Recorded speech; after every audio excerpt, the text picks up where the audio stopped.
Hello, everyone. This is It's Mental Podcast. We are a podcast to smash the shame of mental illness by telling jokes and being vulnerable. Today, we have a special guest, Tyrone. Dun, dun, dun, dun.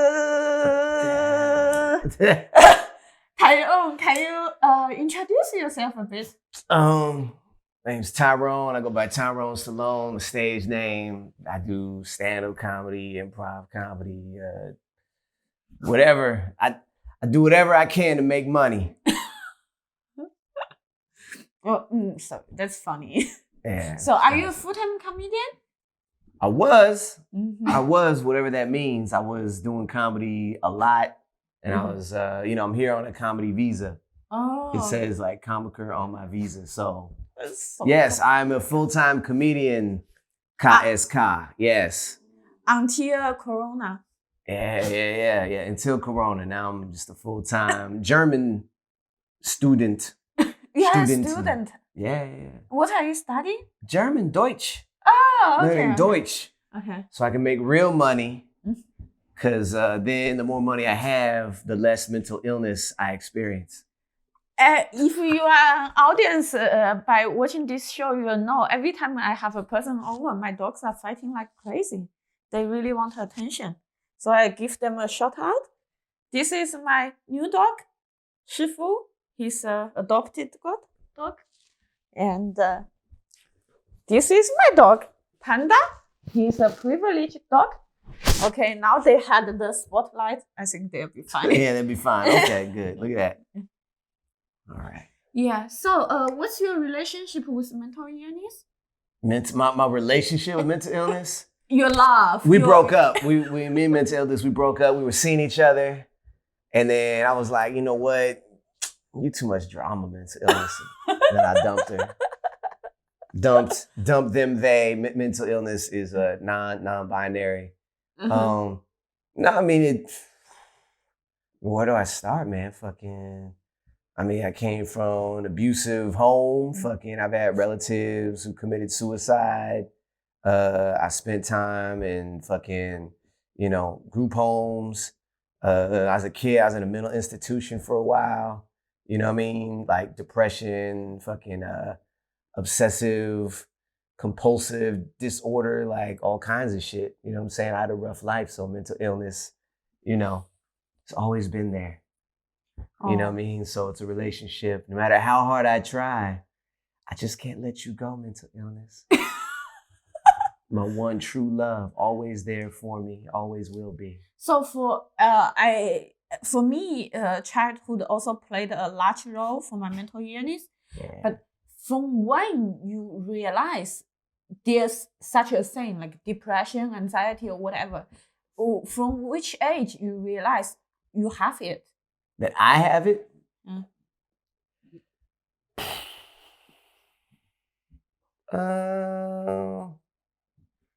Shit, this dog's up in the face. Early. I mean, I think my first and like my real, only real, wholehearted, I'm gonna fucking do it, and I did it. Suicide attempt, I was 12. Yeah. You know what I mean? But looking back, I was depressed for years, before that, you know what I mean? Maybe since, since I was a kid, you know what I mean? There was always some darkness, always something happening. Oh, look at the dog. So compassionate. Give it to me. Give it to me, black man. It's a Berlin dog. He's a shelter dog. He just wants love from everyone. I understand. But I like dogs, but I'm not gonna make out with you on camera. But yeah, that's what happened, man. You know what I mean? So I was at a young age, and I grew up. I spent a lot of time in group homes. That's where they put kids who, their parents aren't fit. They can't live with their parents for whatever reason. So I was there. Motherfucker, you just bit me. And so, I was there. All right. And so I was in there, and I was around people who were straight up fucking crazy. But I noticed that once I was taken out of the environment that I was in, my condition improved. You know what I mean? So I don't think it was so much some people are born with a chemical imbalance in their brain, or you know, through their experiences or whatever, maybe you got beat or, you know, all kinds of shit that your brain changes. But I noticed like once, you know, all that shit happened, I was taken out of my house and I was around different people, different shit. Even though it wasn't a cakewalk and it wasn't like perfect, it was still better than being at home. You know what I mean? So when that happened, my condition improved like immensely. Have you ever tried medication? Yeah, I took fucking Prozac before, Imipramine, Thorazine, and some shit for fucking like a compulsive disorder. I forgot what the fuck it was. You know what I mean? That shit was bizarre, man. It made me gain like all kinds of weight. I had this big old ass and like a stomach and shit. You know what I'm saying? It was way out, eating, slept like a fucking baby though. But you know, the medication, I don't know, I didn't really like it. You know what I'm saying? I ended up selling it. You know what I mean? Like that was the thing, you know what I mean? You just end up just like selling the fucking meds. You know, you took your meds, like, yeah, sure. You know, end up just selling them because it's fucking. Who buys it? Just motherfuckers, man. People just, you know, if it's a drug, people want to fucking take it. You know what I mean? You got guys that are like, okay, well, this might not get me high on my own, but if I drink with it or if I mix it with this, then I'll get fucked up. So, you know, that's just what it is. How did you find the demand of this kind of? You just tell motherfuckers, like, man, I'm on, you know, man, I take pills for depression. Pills, man, how much? You know what I'm saying? So that's how I supported myself. I was selling my fucking, you know, depression meds. I got a couple other friends that like were on fucking meds. I get their meds and I'd sell them, you know what I'm saying? Fucking, you know, find people. Like, you know, I'm not gonna go into details, but yeah, man, you get pills and you sell them. You know what I'm saying? You are really a survivor and a hustler. I guess. I mean, fuck, you have to. You know, you go to school, you don't have nice clothes or nice, you know what I mean, shoes, whatever. Then, you know, people make fun of you. People want to kick your ass just because you don't have the shoes that, you know. So for how long you've been under medication? Oh, I'm not on meds now. I was on meds, shit, I mean, for like, oh God, let me think. When I was taking meds, oh, you little motherfucker, you trying to bite me? When I was on meds, I don't know. I did it when I was in the mental institution. I was like heavily medicated for about. I mean, well, they tried to heavily medicate me for about 4 months. I took the pills like I was supposed to for about 3 weeks, but then it was like I just couldn't think. I was always tired, and so then I just kind of like, you know, just like fake taking them, spit them out, spit them in the toilet, shit like that, and it wasn't really. You know, because like I said, like it wasn't like any kind of like mental, you know, like in my brain wasn't producing enough serotonin and shit. It was just fucking, you know. The environment was. You're around violence. Yeah, you're just in a bad environment. And your environment is such a key, you know, like a key thing to like your well-being. You know what I mean? So, you know, if you have nothing to look forward to, you don't get any kind of reinforcement.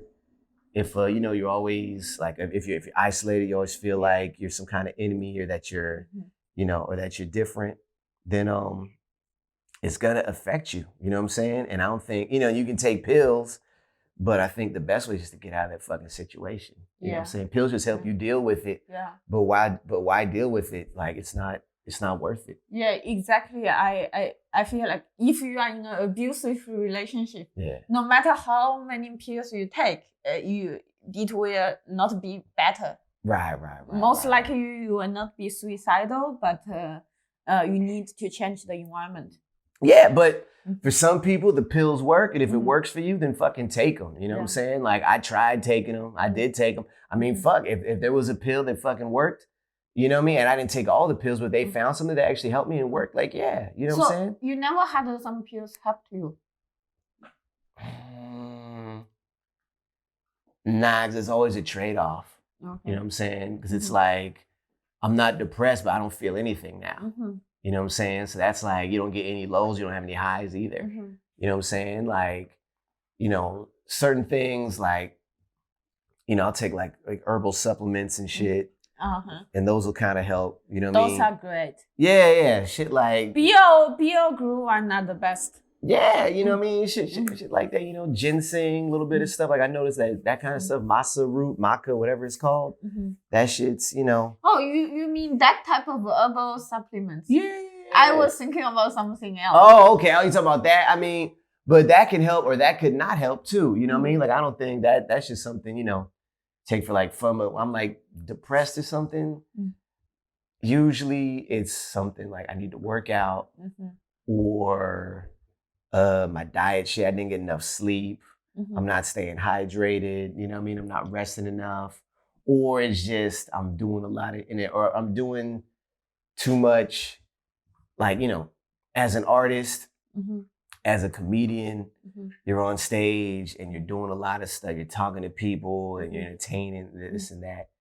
And sometimes it just gets old. Like you just gotta just like rest. You know what I'm saying? You're doing a lot of energy, you're smiling, talking to people, and you're not always appreciated. You know what I mean? People don't understand, like, you know, it's hard. The pay is fucking shitty. You know what I'm saying? Yeah. Like one day you could, you know, make a lot of money potentially, but it's not like programming where if you're not a, you know, fucking write code, you're gonna make money no matter what. You know what I mean? This is something where, I mean, it's tough. You know what I mean? And you gotta deal with other comedians and you know, club owners, other shit. You know what I mean? It's fucking stressful. Yeah, comedy is really not proportionally paid. That the job is so hard, but the payment is so low. Yeah. I mean, definitely. But I mean, you can get paid doing it. You know what I mean? Shit, that's one reason why I'm learning German, because then it's easier to get paid doing it, because there's a lot of Germans in Germany. You know, there's a lot of Germans in Germany. Really? Yeah. And they like to they like to listen to comedy in German.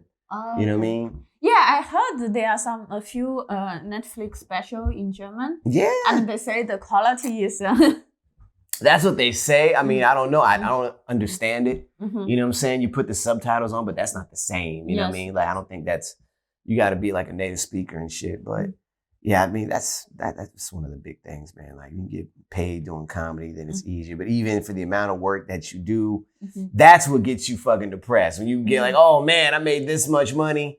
And then you think about like all the hours you spent like perfecting the bits and promoting and getting up off your ass and fucking traveling and doing all this and that.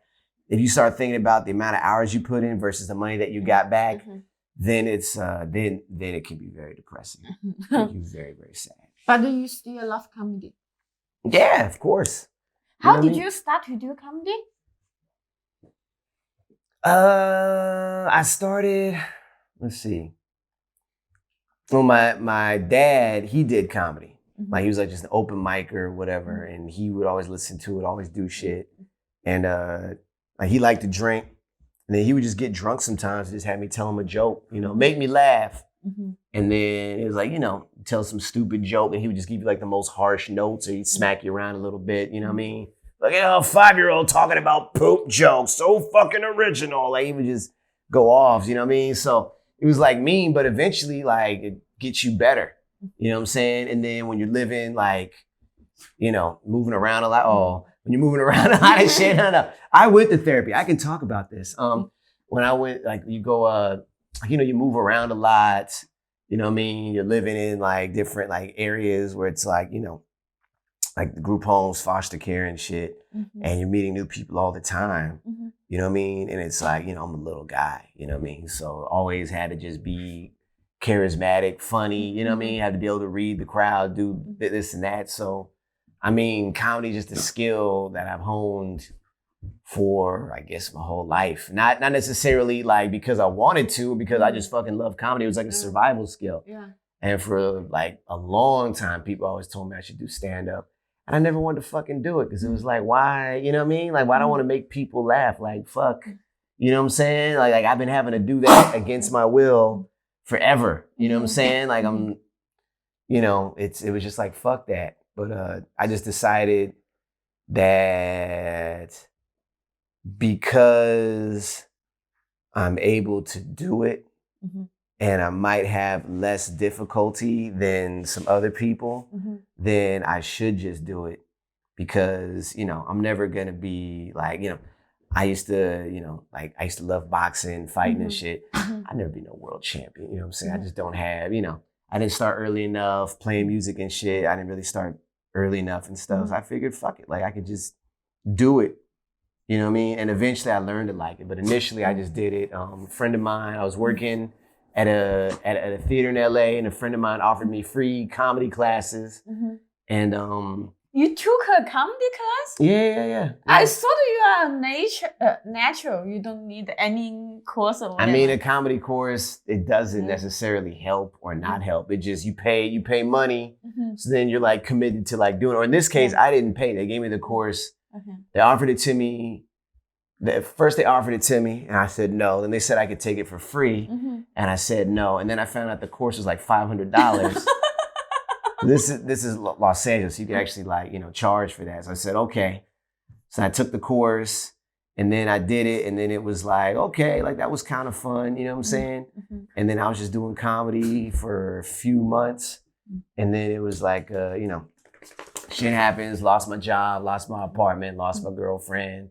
And I was, you know, struggling, homeless, doing shit, going through, you know, like a crisis. And I didn't do comedy for years and years after that. How many years was it? I'd say about 5 or 6 years without doing any kind of comedy. I had no intention of ever doing comedy again. The first time you did comedy, how long did you do it in LA? Like the first, like the first set I ever had, I think I did like five minutes. No, I mean the first time you started in LA, how long you continued to do comedy? I mean, I probably did maybe 1 or 2 shows a week for 6 months, 8 months. Okay. And it didn't get you hooked? And you gotta realize, man, like LA, like it wasn't like Berlin where you could just hop on the train for 20 minutes and get somewhere and do like a set. It's like, it's a huge place. So for me to do a show, like for me to get to the Comedy Store where I did like a lot of my stuff, like early on, that was like you have to drive like 40 minutes, maybe like an hour and a half in traffic. Then you gotta park your car, pay for parking. Then you gotta go up there, you gotta bring people, you gotta get 2 or 3 people to like pay to go see you, you know what I mean? They gotta pay for tickets, they gotta pay for drinks, you know what I mean? And then, you know, you're sitting there waiting and let's say like, you know, somebody, like one time I was at the Belly Room and I was waiting to go on stage, and then it was Faison Love, this guy that played Big Worm from like Friday, whatever. And you know, he showed up and they immediately let him get on stage and he did like an hour just testing out material. Who is this person? It's just a guy. He was on TV. He's been on movies. He's been in TV, whatever. But so now instead of me going up in 20 minutes, now I got to wait like an hour. You know what I'm saying? And so that happens in LA a lot. So you're sitting there and you're like, okay, I'm 8th on the lineup, like, you know, 5-minute sets. This is going to be fine. And then, you know, some guy from, you know, he's on TV, on cable. This dude who was in a movie like 3-4 years ago, he shows up. You know, this guy, he's connected. He's friends with the owner. And now all of a sudden, instead of maybe getting out of there by 10 p.m., you're out of there at 1 a.m. So audience, if you want to start comedy and you live in LA, feel free to move to Berlin. Well, it's easier here. It is easier. You know what I mean? It's easier. I mean, I was poor. You know what I mean? I was very poor. So I couldn't afford to live like close to the Comedy Store. You know what I mean? Like I couldn't always afford like to, you know, I sometimes didn't even I wanted to go perform. I might have got booked for a show, but I couldn't afford to drive there because, you know what I mean? I didn't have the gas money. You know what I'm saying? You had to pay and do this and that. Like LA is very expensive. It's very hard to live there. And so, you know, a lot of people who were doing it, I mean, hands off to them. A lot of them are fucking sacrificing a lot. But then, I mean, most people, at least when I was there, who were like, you know, pursuing acting, comedy, whatever, they were financed by, you know, parents or some kind of other entity. You know what I mean? So that's a reason why I just, like when I stopped, then it was like, fuck it. You know what I'm saying? Because it was a pain in the ass any fucking way. You know what I'm saying? I just stopped for like a long time. Then how do you resume? I was in Thailand. Thailand, and I was living on this island, Koh Tao, and this guy named Phil Nickel, nicest guy, fucking best dude in the fucking world. He was there, and he was staying on the island. He was doing dive courses and stuff, and he put on a comedy show. And so I wasn't there when he put on the first one, but everyone was like, "Oh, there's this guy. He's so funny. His name's Tyrone. You got to get him on the show. Get him on the show." And people were like writing me. I was in Indonesia at the time on like a visa run. You have to leave the country and renew your visa and come back. So I left, and I was diving in Indonesia, and like, you know, people send me messages. "Oh, there's this dude here. You should do a comedy show, this and that." And, you know, this time I was like, man, fuck that. I ain't doing this shit. You know what I'm saying? Some British motherfucker, I'm gonna go perform on his show. Like, fuck that. And then they set me up, actually. They had him pick me up from the fucking, from the boat. So to get from the boat into like the town is like 300 baht, you know what I mean? Which is like $10, you know what I mean? 10 euros. It's nothing here, but when you're like in Thailand, 300 baht's a fucking fortune. Yeah. So he picked me up and talked to him, and he was just like the coolest dude, and he convinced me. So we had like a little warm-up thing where we tested out some material in front of him. He gave us a little bit of notes, and then I just fucking the next time, and then there was this I don't want to talk about, but yeah, I had a friend, a girl. And then when she found out, like, you know, that I might be doing this comedy thing, she was like, "Oh my God, you have to do it." And she was like super into it. And then I was like, okay, fuck it. You know what I'm saying? So then we, so that like inspired me even more. And then, so I did the show, went really well. And he was like, "Yeah, man, if you ever come to the UK, you can come stay with me and I'll hook you up with some comedy and this and that." Who is this? This guy's name's Phil Nickel. Like Phil Nickel. He asked you to go to UK. Yeah, he's the one that put on the show and shit. And he's like a guy, like he's won the Edinburgh Festival before. He's been on TV, like all kinds of shit. Like he's like a big, you know, he's very well known in the UK comedy scene.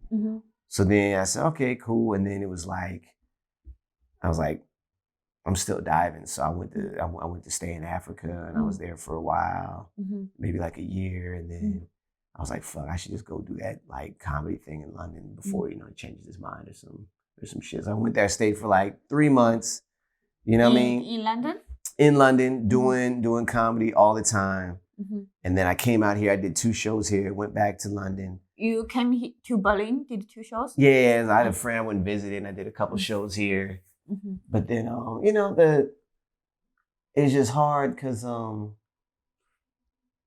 London it was like LA, but like the transportation wasn't really a problem, but it was just so fucking expensive. And, you know, it's really hard to be creative when you have to worry about how you're going to eat, how you're going to afford this, how you're going to do that. You know what I mean? Like you really can't do anything out there, and like you don't know anybody. You know, you have like no like family. You know what I mean? You might have some friends out there, but they're busy. You know what I'm saying? All the time. So it's a different kind of thing. I mean, London's a fucking grind, and I don't think. So 2 shows in Berlin. You decide to move here? Actually, I did 2 shows in Berlin, and then I left. I went travel. It was my first time in Europe. I traveled around Europe. I left, went back to Asia, and then it was just like, you know, I should just. Like, it's like, I didn't want to go back to the United States. You know what I mean? If I stayed in Asia, it was just been, I mean, I could have stayed there. I would have just been like fighting probably. Maybe get back into diving.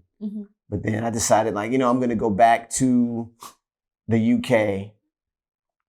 And, cause like at first it was a hard adjustment, but then by the time I stopped, by the time I left the UK, it was actually like, I had found my market. I'd found my niche. And it was like, you know what? Like I could probably make some money doing this here. But I didn't want to stay in London. So the plan was initially to move to Manchester. Oh, okay. I was going to move to Manchester. And then I was going to just stay there and just do comedy. And then, you know, pop up wherever I had to be. You know what I mean? Go to London for like a weekend, whatever. So this time when you are in London doing comedy, did you start to love comedy? That start to love it. I mean, I guess, you get around people. I think what keeps you doing comedy a lot is like you're in a city, you don't know anybody, and you're just in this group now. These are the only people that you fucking know. You know what I'm saying? Like, either I walk into a comedy club or I walk into a church, you know what I'm saying? Or I fucking sign up for whatever kind of, whatever they let somebody, whatever, like Foreign Legion, whatever, you know what I mean? Foreign Legion. Yeah, like the fucking military. These are all institutions that kind of, you can just come in off the street and then bam, you automatically are doing something and there's people around you who are dealing with you and shit like that. You don't need any kind of qualifications really. Yeah. So it's just stuff like that. But I love it. Yeah, I guess so. You know what I mean? Like, it's one of those things, like I don't know, like ask me shit that I fucking love. Like I fucking love diving. You know what I'm saying? I love fucking, watching movies. I love doing like other shit, you know what I mean? I love acting, you know what I mean? I hate fucking auditioning, which is why I don't really do acting, but I love acting. And doing stand-up, like, yeah, I love it, but there's other stuff that I could do. It was just something that I decided, like, you know what? Like I could do this. And I have a gift towards this, and a lot of this shit just comes natural, so I should do it. Because, it's like me not doing comedy is like, some like 7-foot tall dude who doesn't want to do basketball or play volleyball or something. It's like you're an asshole. You know what I'm saying? Yeah.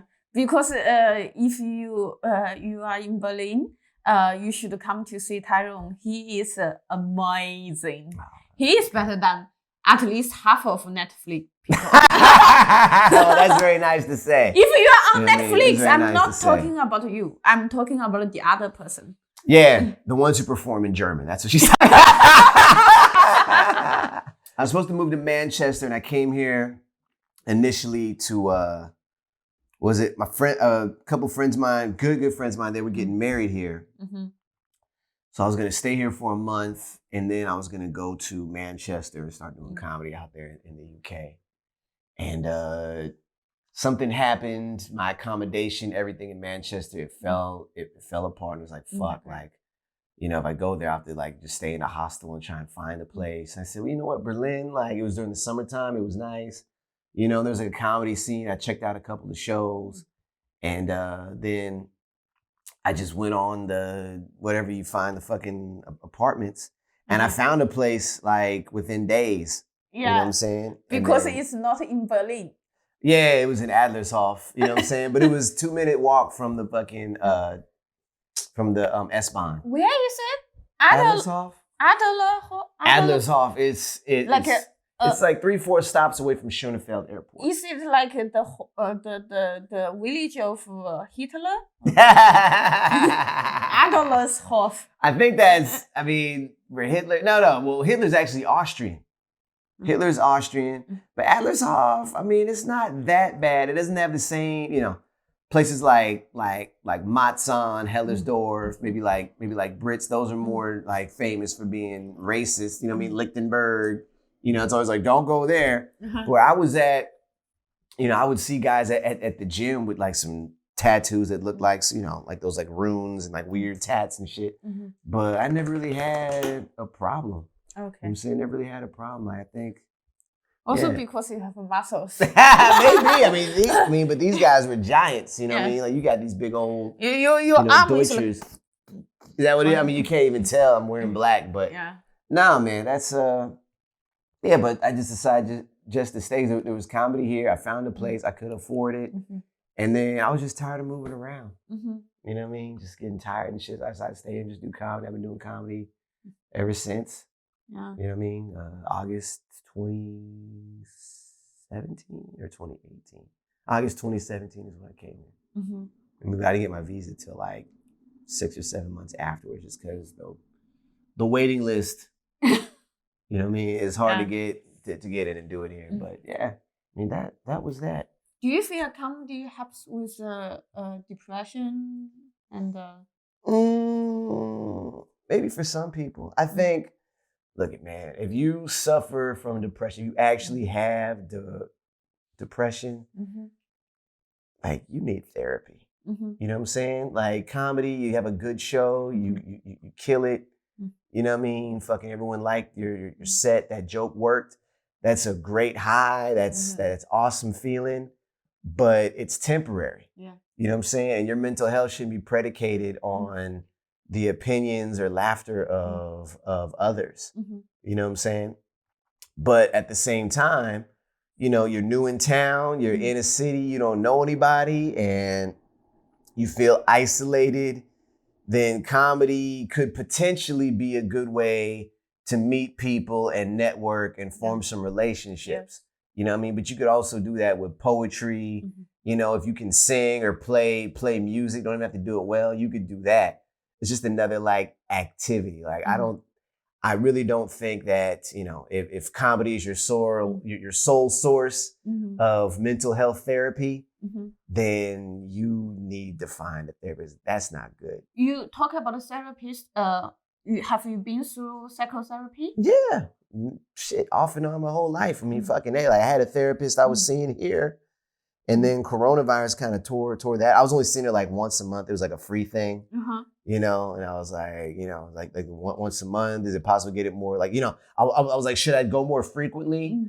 And she was like, well, you know what? Honestly, like I'm seeing a lot of people and you're one of the least fucked up. So once a month is fine for you. I mean, that's what she said. I was like, okay. She said exactly what? Least fucked up. Yeah, she was like, you're one of like the least crazy. I mean, she was like kind of, you know, she said it with a smile, but I got what she was saying. Like, I'm not, you know, sitting there because people, you know, you got people that have been through a lot of shit and they never faced it and they never did anything. But I mean, I had therapy before and I mean, I've had breakthroughs, you know what I'm saying? Like, it's hard to find a good therapist because a lot of it is, you know, if you find someone with the same background as you, you know what I mean? You might need a woman, you might need a black, you might need an African American, you might need a motherfucker from, you know what I mean, China, wherever the fuck you're from or whatever kind of background you have, you need someone who can understand you. Yeah.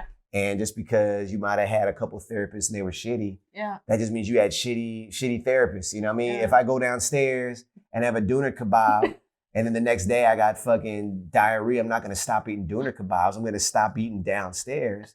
And I'm gonna find a place, you know, do some research and find something that actually works for me. But I think in a place like Berlin, where people aren't necessarily friendly, it's cold, and you know, you have like a language barrier you have to overcome. Comedy or just some kind of like, you know, performing art can be a good way for you to break out of your shell and maybe not being isolated, because being isolated is what causes depression. You know what I'm saying? I think this city kind of, I mean, not even on purpose, but like the environment, the way that it looks, the weather, like that can like breed depression.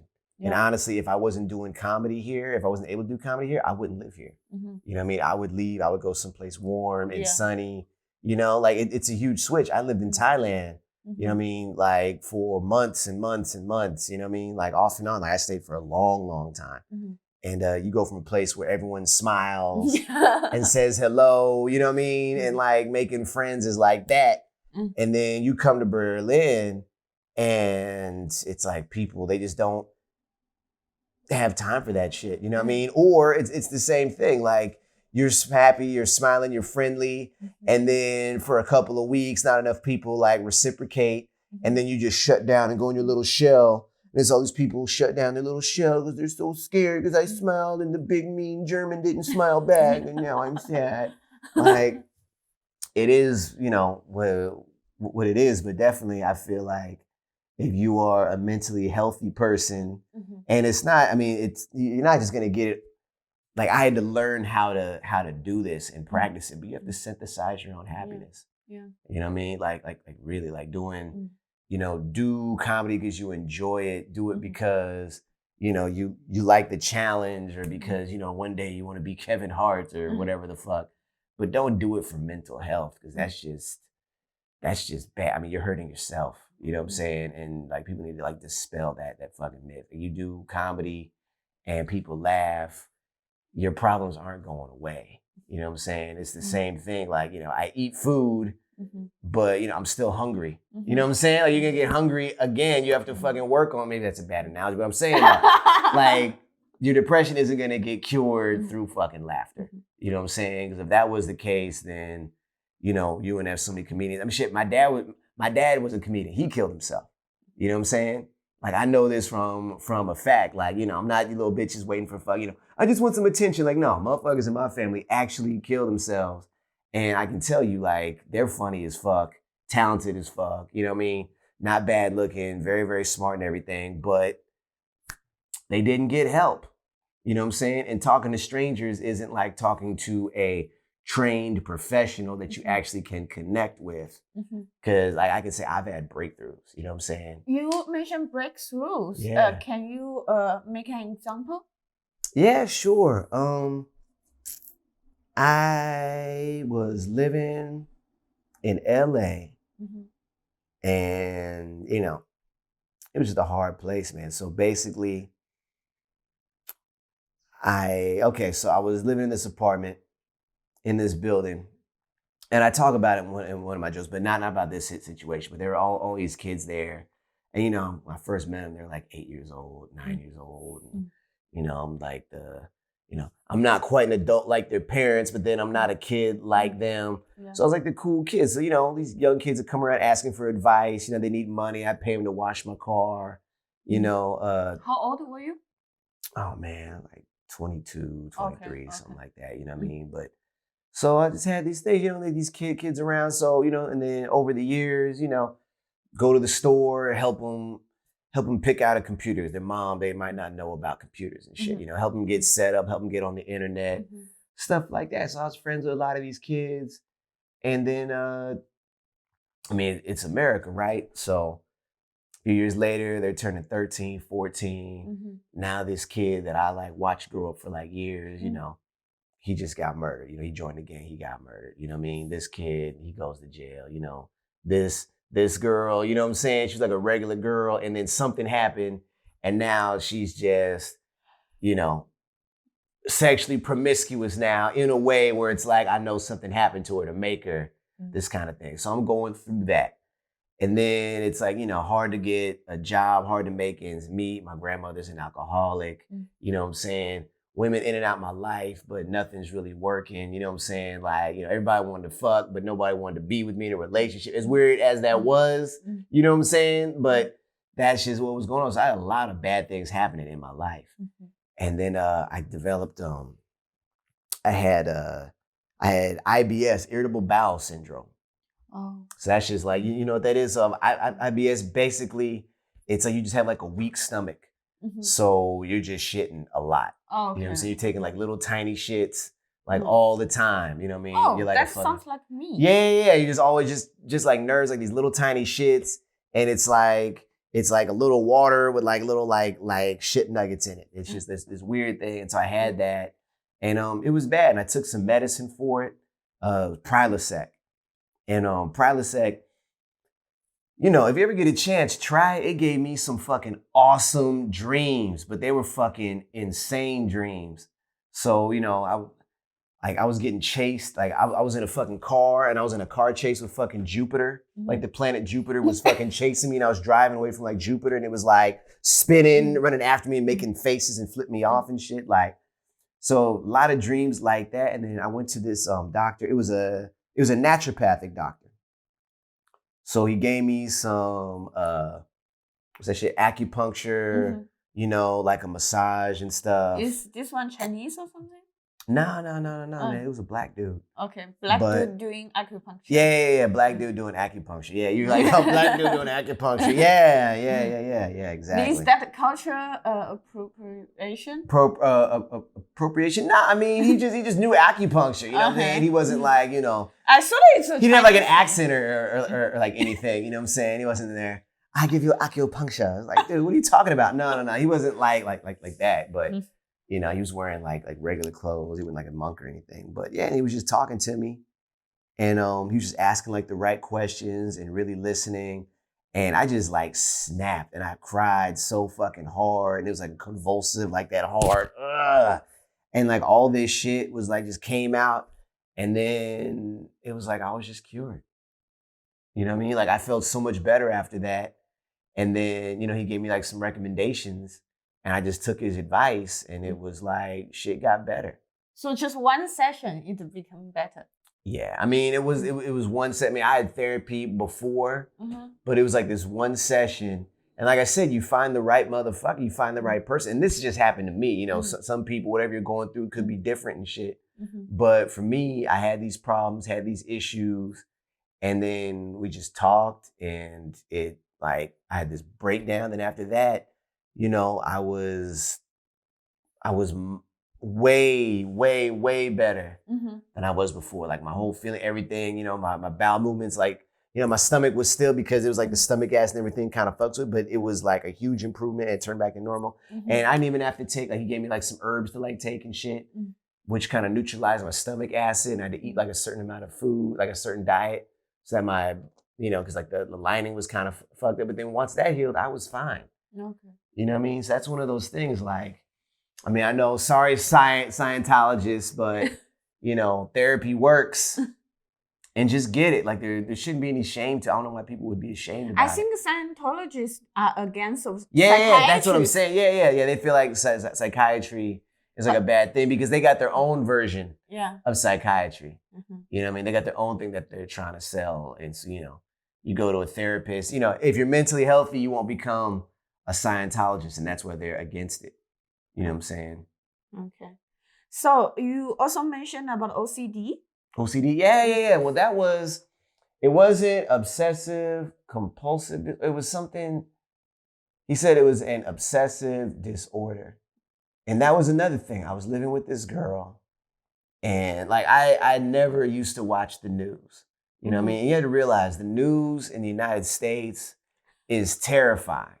It's just murder, rape, murder. You know what I mean? Trump. Yeah, well, this is like even before Trump. You know what I mean? This is before I've been lived in America since Trump. You know, I lived when Obama was in office. You know what I mean? So, but yeah, it's always doom and gloom. And people will, like a lot of people who move to the United States from, you know, like let's say Canada, they'll say like watching the news gave them nightmares for 4 or 5 months. You know, you got serial killers, you got gangs, you got so much bad shit. So there was this girl that I lived with, and she would just watch CNN like all the time, all the fucking time. You know what I mean? And we were living together and we were spending so much time together. She would just always watch the news, always talking about the news, always talking about it. And this was like when oil prices had like spiked, and there's this thing going on called like peak oil. And it was basically saying that all the like the world's petrol supplies was going to become more and more expensive. There were going to be wars about, you know, over fuel and over gas and shit. And I just started worrying about it, and I just couldn't fucking stop worrying. You know what I mean? And like the same thing, like I went to like the LA County, basically just like the LA County Mental Hospital. You know what I mean? I went there and I talked to this guy about it. Like luckily I got in, because a lot of people, like, you show up, you just don't get an appointment. I got in, I got an appointment, and he prescribed this medicine, which did help. You know, it helped a little bit. Like it made me fat, but I was able to sleep. But then the big thing was just, you know, got some therapy, talking to some people about my worries and my fears and shit. And then a lot of it was just getting away from that girl. Like I broke up with her and I moved out. And you know, like I was legit homeless after I broke up with her, but I was happier, you know, sleeping on the floor, you know what I mean, in some fucking, you know, asbestos-filled office in Koreatown than I did living with her, because it was like, you know, I wouldn't say she was a bad person, but she was addicted to the news, and it was like she fed like the news. What's that other shit? Fucking God, reality shows, late night shows. Not even like late night shows, but like the news, like reality, like anything that was like negative, anything that, and she even said herself, like she likes to, you know, she loves celebrity gossip, all that kind of, because it makes her feel better. And so all that shit was just so negative, and it just affected me. You know what I mean? So and then that was a learning thing. Like anybody who's into shit like that, it was just into like negative stuff. No matter how cute they are, no matter how hot they are, just don't fuck with them. You know what I'm saying? Because, you know, you absorb it. You know what I mean? If you're that kind of person. Now I can watch the news, no fucking problem. It's like I never watched it, and all of a sudden it's like, you know, all this shit's gonna happen and the world's gonna end and all this other kind of shit. And it was like my first time dealing with it. But now it's like, you just learn not to care. So you broke up with a girl because she watched CNN. I mean, it wasn't that simple, you know what I mean? But I mean, that was like part of it. You know what I'm saying? That's that was the like part of headline. it. Yeah, she was watching CNN, I mean, if she was dating Fox News, we never would have dated. If she was watching Fox News, we never would have dated. But no, I mean, she was a very unhappy person, and she wasn't satisfied with where she was in life. She had a condition called dyscalculia, which is like dyslexia with numbers, which no one really knows about, no one really does anything about. So you have a problem doing math, you have a problem doing, you're bad with like directions, you get lost easily and stuff. And it's an actual mental, like it's an actual, I guess it's a handicap for, lack of a better word. Disability. Yeah, it's an actual disability, an actual condition that I still haven't heard anybody doing about. I know people who suffer from it. And so she couldn't get her college degree, you know what I mean? And that really fucked with her because she's living in, she's living in the hood, working a shitty ass job. And, she's like, 5 or 10 credits away from finishing university where she could get out and make way more money. She's making $10 an hour. You get, you graduate from college in America, you get out, you're making $12 an hour. So I'm saying, I mean, it's a joke, but it isn't, you know what I mean? But that was the thing, that she felt really bad about herself. And so it was just, she was kind of like, I wouldn't really say it was on purpose, but her energy and everything that she did kind of made everyone else around her miserable. Yeah. You know what I'm saying? And I knew that, but I stayed because it was like, I didn't want to be homeless again. But it was like, fucking man, just be homeless. If you take anything from this, all right, just be fucking homeless. It's not worth it. Don't stay with somebody because you need a place to live. Yeah. Just fucking, find a place, sleep in your car. I had a car, sleeping in my car. You know what I mean? I had a job. They let me keep the keys. So I'd sleep at the office, wake up early, take a shower at the fucking gym. Like, don't be around miserable, fucking depressed, stagnant people. Yeah, I think that's really a good point. That lots of people, it's hard to realize when I'm in it that actually I'm so not happy. It's because people around me are wrong. Yeah. And also with people with depression, mental illness, high chance that they are also somehow isolated.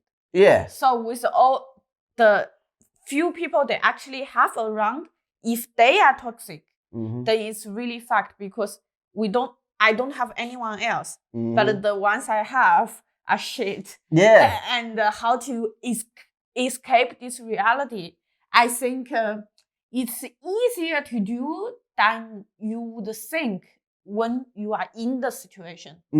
Because sometimes with all those bad energies, just completely cut it off. You can find new support relationships faster than you think. Yeah. Have a clean slate. Nah, it's yeah. I mean, that's kind of. Now I've had to do that a couple times where it's like I was just in a circle of people that these motherfuckers were just horrible. You know what I mean? Like, these are horrible, fucking just lousy people. And you surround yourself with people like that, and people will stop fucking with you because of the people that you're around. You know what I mean? And there's people that I don't fuck with just because, like, I might like you, but your boys ain't shit. You know what I'm saying? And if you're fucking with them, then you probably ain't shit either. I just can't pinpoint, exactly where your ain't shitness manifests itself. You know what I mean? But yeah, that's a huge thing. And I know it's not always easy. You know what I mean? And sometimes you feel guilty because it might be members of your family. It might be people that you grew up with. Yeah. Or you might just feel like, oh, I don't want to be mean and this person doesn't have anybody else and I have to be there. No, you don't. You know what I'm saying? This is your life. And one of the best advice I ever had was just be selfish. You know what I mean? Don't go out and hurt people. Yeah. But this is your journey, man. You got to fucking do it. Yeah. And don't let anybody fucking hold you back. It's supposed to help you along. You know what I mean? You can help a motherfucker, but at the same time, if you tell somebody, if you give somebody some advice, some solid advice, or you make like a suggestion, and they don't follow your advice, they obviously don't fucking want your help. If they keep coming back, they just want your attention, and that's a fucking drain. Get rid of those people. Exactly. I know a person that every half a year, she will come to me, tell me she's miserable, she's depressed, she need help. And I think with my depression, I like to help people to feel that I'm empowered, I'm useful for this society.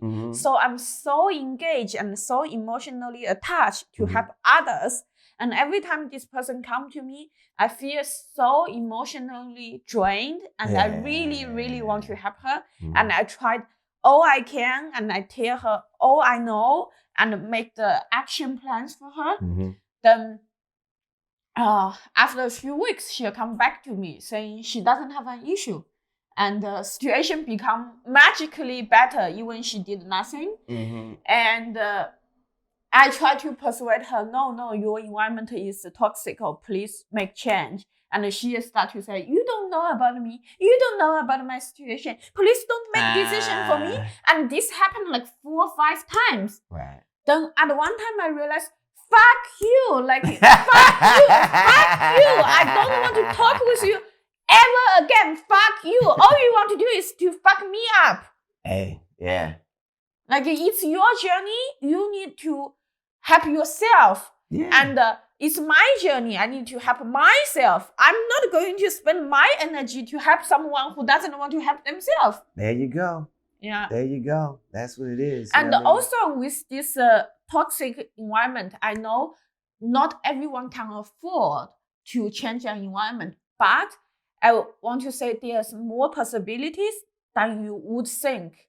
For example, if you live in a Western country, if you really have no money, have no degree or whatever, you still can move to a cheaper country, for example, Southeast Asia, teaching English. That's right. And you can really detach yourself from the previous environment, meet new people, learn new culture, eat good food, and see how you feel. And maybe over time, you can find your direction, or you can save some money to do education. For example, countries like Germany, education is free. So there's more ways to change your life than you would think, even if you have no money or no family support. So there's things you can do. Just really, really try. That's true. You know, I think some people are just addicted to the drama. They love the misery. They love the fucking. And I got people in my family I stopped talking to. You know, I got people that I've known for years and years, and I don't fuck with them. You know what I'm saying? You know, I've had stalkers. You stop fucking with people, they start stalking you, start trying to find you and shit, and fucking, oh, what the hell, whatever else. You know what I mean? That's why I'm always staying private and shit, because it's like, you just never know. You know what I mean? You empower people, you do things for them. And I mean, you know, it's like I don't know, man. People like I said, get help. I know it's not easy, but just go and get help, man. You can't just go around just draining people, taking advantage of them, of their good, kind heart things. And another thing is, you know, nothing, like fucking, don't be pitiful. You know what I'm saying? Because a lot of people, they play that card where, you know, they're like sad, and they say a lot of things because they want that kind of attention. And there's people out there who are actually going through some very horrible things. And they've never known like love in their family or through friends and shit. And they've been through a lot of bad stuff. And, you know, I think, God, where was I going with this? Okay, and they're actually going through like all these bad things.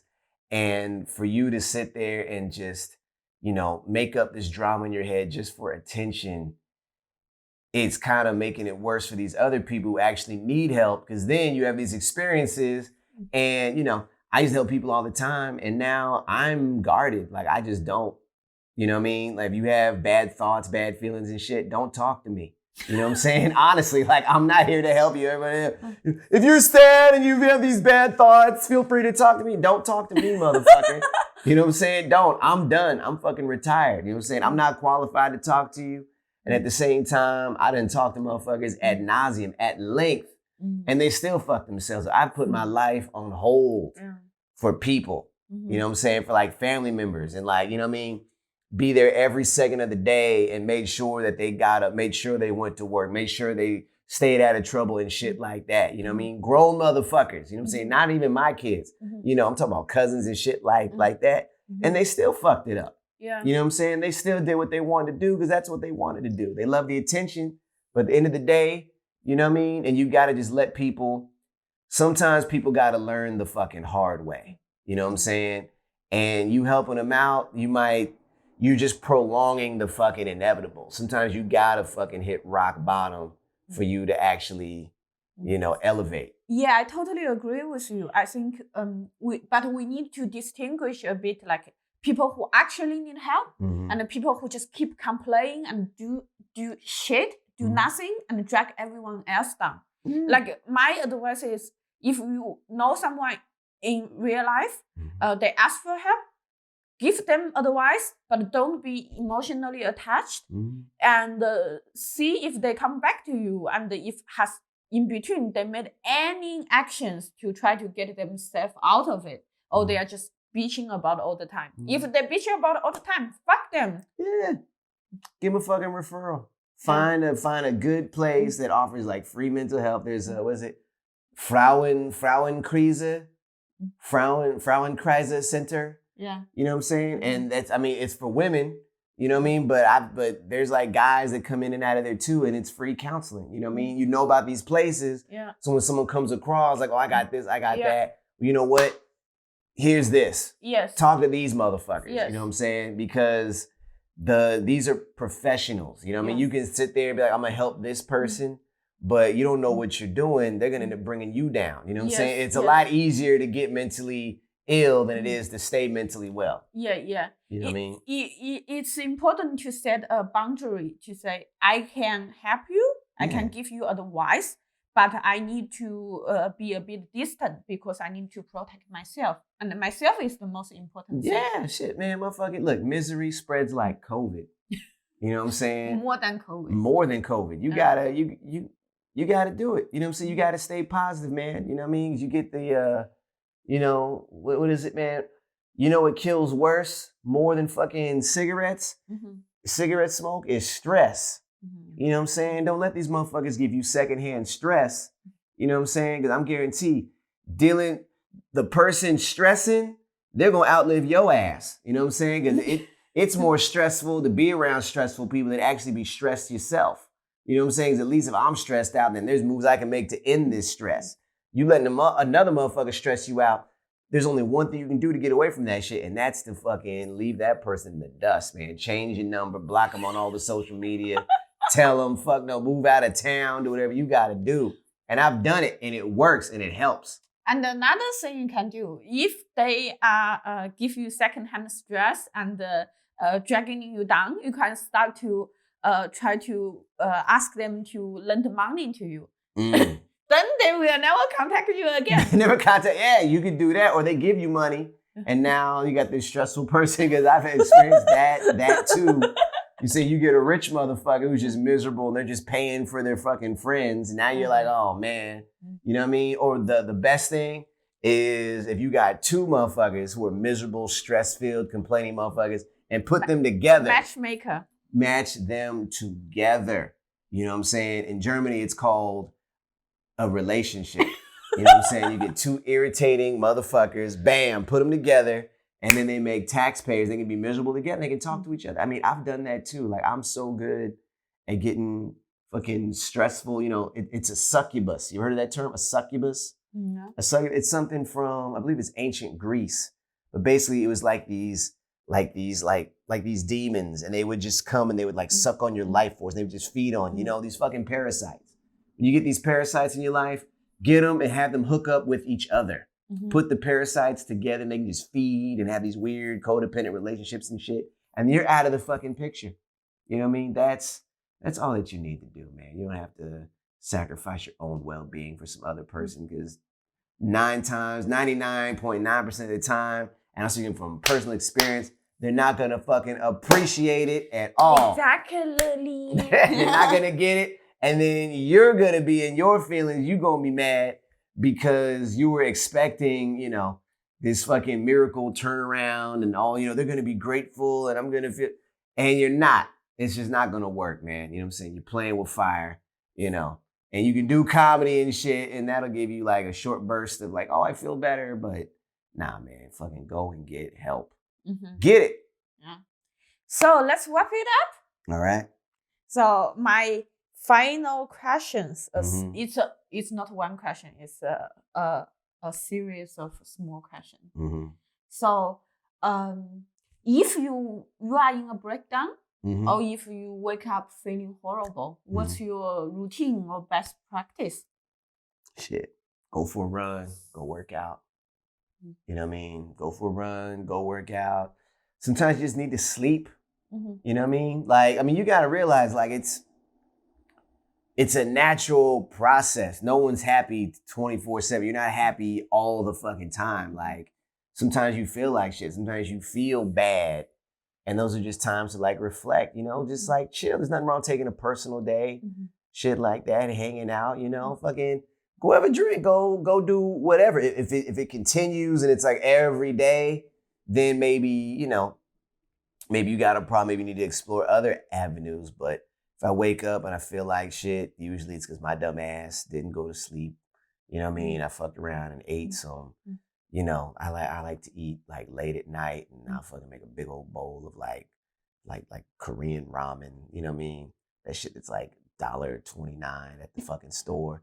Tastes great, but it's full of chemicals and dog shit. Like, it's horrible. You should go to Go Asia. That thing is like 69 cents. Yeah, well, no, that's, 69 cents, but yeah, I get the good ones. You get that cheap shit. I've gotten the 69-cent ones too. You mean like the mama noodles? No, the Korean Shin ramen. Yeah, the Shin ramyun. Yeah, I get those, but those are like 79 cents. Okay. I get the Shin ramyun. Mm-hmm. I like the bulldog noodles. Uh-huh. You know what I mean? And I like oh god, yeah. The bulldog noodles and the Shin ramyun, those are definitely my favorite. You know they what I'm are amazing, and you can put vegetables in, then they are not that bad anymore. They're still bad. It's just bad with vegetables in them. You know what I'm saying? It tastes great. It still got all the chemicals and shit. It's just now I got vegetables. So, you know what I mean? You're going to shit it out easier the next day. Mm-hmm. But, yeah, like stuff that I ate, or maybe I just been, not staying hydrated, or, maybe I got a hangover from whatever, smoking too much or some shit like that. But, yeah, just get up, run, fucking...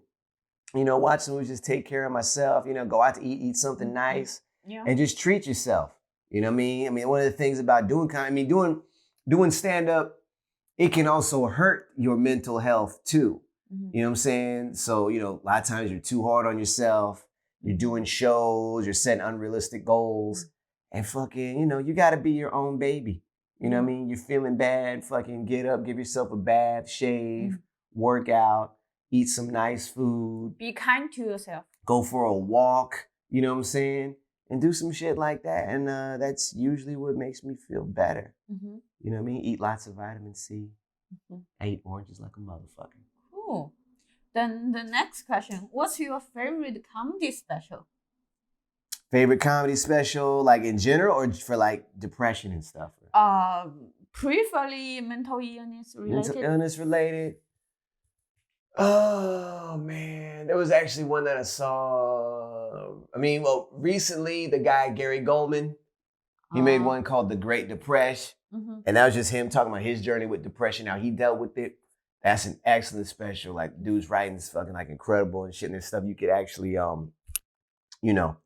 relate to. Then there is also,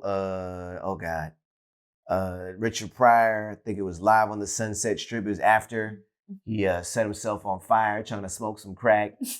And he talks about like his, like journey with mental illness and stuff. Mm-hmm. And like, those are all like really, really good to watch. If you want to see like, okay, like I'm not alone. I'm not a fucking freak. I'm not a loser. Like everybody has bad days and shit, you know what I mean? And it's just how you deal with them. It just takes practice and then it looks easy. Okay. I think that's quite important because, for example, I'm from China. Depression is not openly talked about in China. So when I got depressed, I thought I was the only one in the world who's depressed. And that's just so overwhelming.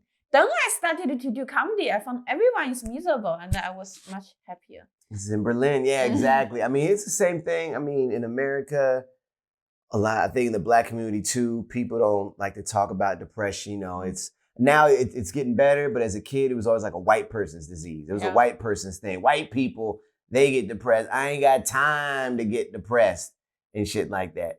And it's just, you know, in America, at least, white people are the only people who really have access to therapy and shit like that. And there's actually like therapists for them who may not, because, you know, just because someone has a degree doesn't mean that they should be talking to you. You know what I'm saying? I can have a degree and I could be a doctor in psychology and I could still be racist. You know what I'm saying? And you walk in my door talking, you know, whatever. I feel like it's feel like that. And it's like, well, you know, you're subhuman. So I have a friend who is like a mixed race. She's from US, and she told me she want to see therapy who is a white German lady, and the white German lady told her that she is not black because she has light skin. Right. And the white German lady told my friend that she shouldn't fear racism because she's not black. There you go. See, it's just dumb shit like that. So now everyone who's the qualifications doesn't mean that they should be talking to you. So for audience, if you are people of color, there's a market for you to study psychology. And serve people like us. Definitely. You know what I mean? I know there's a huge demand. I mean, like these Facebook groups where it's like, you know, for like black people living in Berlin and shit. And there's a huge demand for like a black therapist. You know what I'm saying? Huge. Like if you're watching this and you do therapy and you're black, even if you're not licensed, if you got a license like in America or fucking Britain, whatever, you can make money under the table. And so there's a ton of black folks that need your help. Like I could fucking send you, I could send you like 10 names and numbers like right now because these niggas are crazy and you need to talk to them. Okay, my last question. What's my last question? Let me check. Okay. So organized. So if you have an opportunity now to talk with our audience who are potentially depressed, what you want to say to them?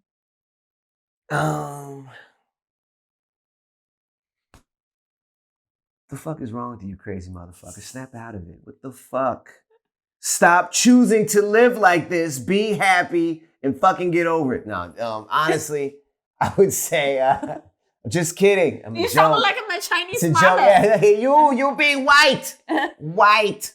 Why are you so lazy? So lazy. Nah, you know what? So weak. Yeah, you know what? It's normal to feel the way that you feel. And if you really want to change, fucking go on holiday, fucking move. Fucking start traveling, doing some shit. You only live once, motherfucker. You know what I mean? I didn't take the prescribed route that society tries to feed you. I'm still here. I'm living okay. I'm happy. You can be happy too. You don't have, you know, maybe you do, but if you don't have to be in the situation that you're in, if there's nothing holding you here except for like a job and, oh, I got a really nice apartment, but you're miserable, then fucking go. It's just not worth it. You know what I mean? It's just not worth it. And, you know, I mean, even if you're not depressed, you should talk to a therapist. You know what I'm saying? Even if you feel great, you should talk to somebody because shit can, you know, it's just good just to talk to someone and really just like reflect back and work on stuff and just do shit that you fucking love, man. You know what I mean? Berlin is a hard place to live. In a lot of ways, it's super easy and convenient and fun, but it's also, you can be very isolated and feel very lonely in this place, especially this time of year. Yeah. You know what I mean? And now it's hard with COVID and shit, but you know, if you're miserable and you got the money, then fuck off, man. Go to South Africa, go to the Philippines. And please remember, even if you don't have money, there's ways to change your life, to change your environment. Like, just have hope. Especially if you're white, motherfucker. I mean, God damn it, you can do anything. You can go to Asia and be a fucking king. Girls will love you. People want you at their house. You know what I'm saying? You'll get hired to work for companies just because you're white. You know what I mean? I know, dude, you can go online, fucking do a search, and you can buy any kind of like fake degree that you want from actual colleges. Like, there's so many ways you can be happy. Like I've helped people do this. Like I knew like guys who were like losers, like, oh, I don't have any money, nothing else. Like, here, man, get you a fake degree, get this, get that, and you're gonna fucking win. And they did it. You know, this guy's married now, beautiful wife in Thailand and shit. And you know what I mean? He did this all with my help. So yeah. But he was someone who took my advice. You know what I'm saying? So that's the thing. He took my advice. He came to me, he had a problem. I told him what to do. He fucking did it. And now he's winning. You know what I'm saying? A lot of people took, like, I gave him advice. They didn't take it. And they're fucking losers. So if you are having depression, if you have problems, I will talk to you once. Just this one-time thing. Mention Moni's show. Mention Moni Zong and say, hey, I watched you on the show. I'll talk to you once. And then I'll give you some advice. And if you don't follow it, then I don't give a fuck. You know what I'm saying? That's it. But I can help you. One time. I'll talk to you once. So every audience who's watching this show, you get a free coupon to talk with Tyrone for free and get life advice if you show up at one of his shows. Until March 2020. March? Until March 2020. Every coupon has a fucking expiration date. March 15th, 2020, limited time. You got 3 months, motherfucker. Today is March 2021. Oh, March 2021. But March 2021. But what if Corona doesn't over until March 21 and there's no shows? That's too bad. I mean, we'll deal with that problem as it happens. You know what I'm saying? All that what if shit. That's another thing. If you want to be mentally healthy, fuck all that what if shit. Okay, you also can follow Tyrone's Facebook page. I'll write it below. Okay. And just record a video, send to Tyrone. He will reply to you. Exactly. When I have time. Mm-hmm. And I probably won't send the video back. I'll just write back. Cool. Thank you for having you. I'm very happy to have you. Yeah. Thank me for having you. Yeah. So this is today's experimental podcast. I hope you enjoyed it. I hope you will take Tyrone's life advice and stay alive. Stay alive. Bye-bye. Check the mic and make sure it sound right.